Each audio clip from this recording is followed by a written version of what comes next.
I remember there was one time where she was like, Felipé, I don't think you, like, I don't think you get, like, no, shut up. She will only say shit like that because I was in her face. She's the sneaky type to talk shit behind people's back, and I knew how she was set up. After the beat. Here we go. I'll stop that. I'll stop that. From the back. I'll stop that. I'll stop hot sauce in my bag. Swag. I'll stop that. I'll stop that. I'll stop that. Hey guys, welcome back to my channel. My name's FelipeCharming. What's up? And in this video, I'm basically going to be doing like a continued story time because I remembered that in the other story time I told about my homophobic teacher trying to convert me. I'll link that down below. But in that story time I had mentioned that there were two teachers in two different situations and two different stories, but I only mentioned one. This video is basically going to be a continuation of that. And this isn't really Christmas related, but I don't really have any extravagant, special, entertaining Christmas story video things to tell. So yeah, I guess I can share a little story. One of the happiest Christmas memories I have. Oh yeah, if you like this makeup, my mom went ahead and did this voiceover for me. I'll link that video down below. Before I get into the actual story time, I'm gonna do a mini story time. This had to be the year that I was turning, well, I was 16, Christmas of 2010. The way our family celebrates Christmas, we open our gifts at midnight. That is what most Hispanic families do, most in Hispanic culture, regardless of what country, that's what most people do. So I'm just assuming it was like after midnight or whatever, and they gave me my Christmas present. This also happened to be the year that I was kind of obsessed with Twizzlers, like eating Twizzlers a lot. Like that was my favorite candy at the time. So what they did was they took like this Christmas card envelope thing, they put some Twizzlers in it, and she put some money in it, basically said Merry Christmas, and she gave it to me, and I was like, oh, that's nice. This happened to be the year that I really wanted a computer for whatever reason. Yeah, so I was disappointed because I didn't get a computer, but I think they let a couple hours go by too, so I really hard down believed and thought that this was my present, and I was like, sad.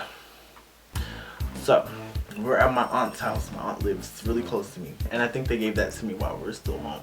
So we were at my aunt's house, and then, I don't know, basically long story short, my mom surprised me with the computer.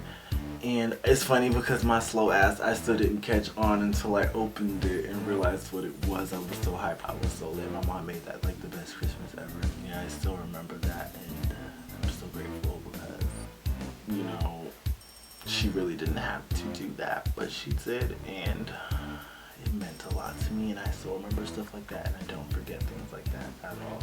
So thank you, Mom. Love you for that. Love you for everything that you do, and I'm so grateful, and I'm not worthy of a mother like you. Okay, so not gonna get my feelings. Anyway, back to the story at hand. So this had to be around the same time, actually. Now that I lied. I had to be like 17. I think this was my senior year. Yeah, it had to be my senior year because I was like 17. It was around Christmas, winter time, I don't know. But anyway, okay, so teacher number 2.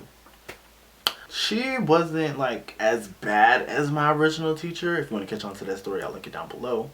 My homophobic religious teacher tried to convert me, blah, blah, blah, whatever. So she wasn't as bad as the first teacher. Like, she didn't always talk about it, but she did say things. Like, I will never forget. You know how every school kind of has like their gay-straight alliance? I don't know if that's a thing everywhere, but it was at our school. They had a gay-straight alliance or whatever, and they were having an event, and this was when Gaga was popping at the time. Not that she's not now. She's still popping in every way, shape, or form. Fashion is still on fleek. They had an event, and they were calling it the Monster Ball. And she was like, she was basically making fun of the fact that it was called that. And she was like, I'm not going to no damn monster balls. And everybody was laughing, ha ha ha, kiki, whatever, that's funny. Keep in mind, in this class, my ex-girlfriend, who I think was my girlfriend at the time, sat next to me. I don't remember. I don't know if we were dating or she was my ex. I don't remember what the fuck, whatever. So, this teacher, like, I don't know. She used to say stuff, like, she used to call people, like, say the word. She used to say the word. And, like, I don't know, like, she used to be like,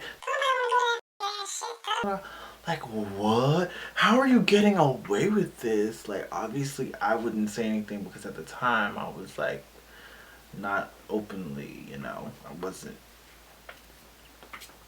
Anyway, yeah, at the time I wasn't, you know, out, so I wasn't gonna be like, don't call him out, don't be calling nobody no whatever.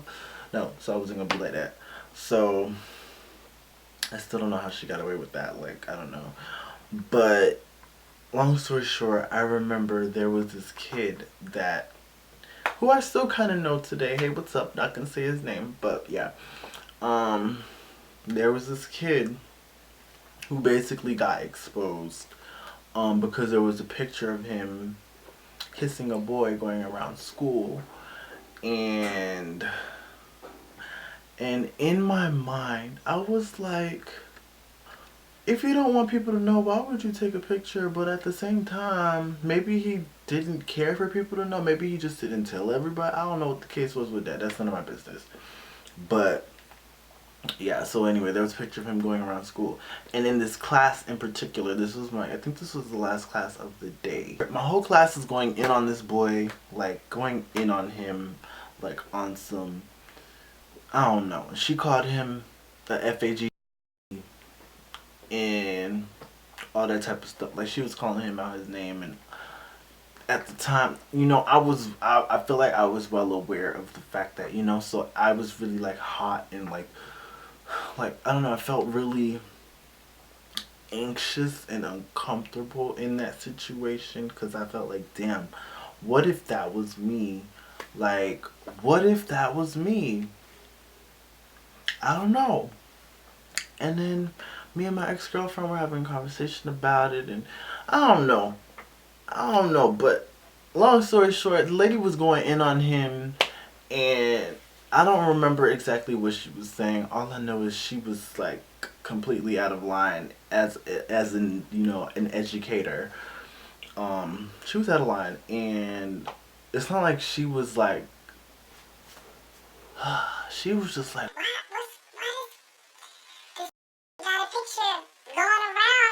you know what I'm saying? Like, I don't know. This isn't even really like a story time. This is kind of just me reflecting on like the shit that happened in high school. It's like, I don't know.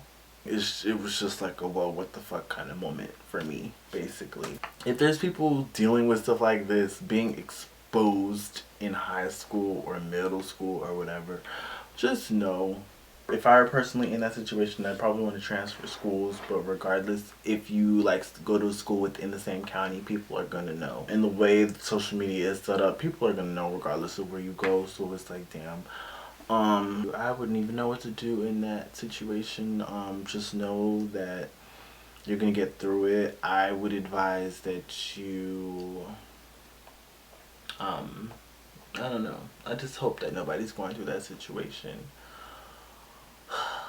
But yeah, if you guys have any like stories of like whether you were being exposed or you watched somebody else be exposed, or you have a homophobic teacher that used to call people, you know, homophobic slurs, whatever the case was, just comment all that down below. Thank you guys so much for watching. I'll be back tomorrow for day 4. But yeah, thank you guys so much for watching. Don't forget to like, comment, and subscribe, and I'll see y'all in the next one.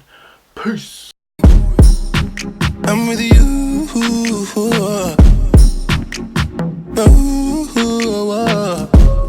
Carry on.